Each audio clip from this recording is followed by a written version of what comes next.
साल 1937 है। दुनिया देख रही है। एशिया में एक जंग छिड़ी हुई है।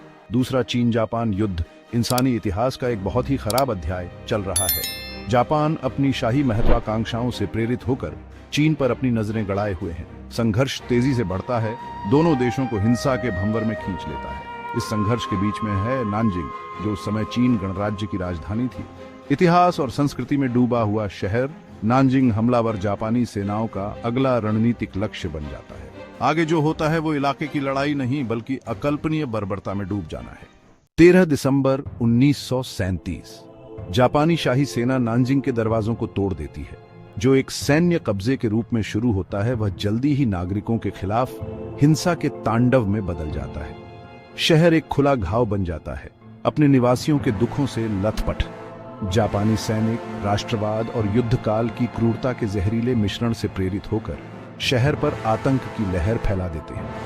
पुरुषों, महिलाओं और बच्चों की अंधाधुंध हत्या की जाती है। प्राचीन गलियां मासूमों के खून से लाल हो जाती हैं।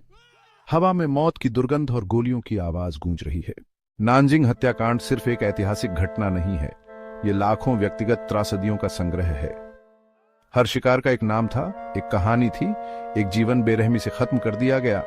बचे हुए लोग यादों से प्रेतबाधित खंडहरों से बाहर निकले, उन अकटनीय भयावहताओं की गवाही देते हुए जो उन्होंने सही थी। एक महिला याद करती है कि कैसे उसके पति और बेटों को घसीट कर ले जाया गया, फिर कभी नहीं देखा गया। एक और उस दिन के बारे में बताती है जब वह लाशों के ढेर के नीचे छिप गई थी, मृत होने का नाटक कर रही थी क्योंकि जापानी सैनिक उसके आसपास के लोगों को संगीनों से मार रहे थे।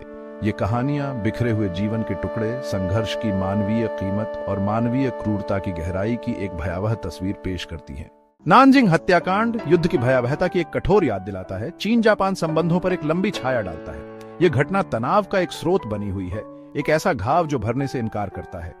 चीन में बहुत से लोगों को लगता है कि जापान ने अभी तक किए गए अत्याचारों की सीमा को पूरी तरह से स्वीकार नहीं किया है या ईमानदारी से माफी नहीं मांगी है। अंतर्राष्ट्रीय समुदाय नानजिंग की विरासत से जूझ रहा है, पीड़ितों के लिए न्याय मांग रहा है और दोनों देशों के बीच सुलह का आग्रह कर रहा है।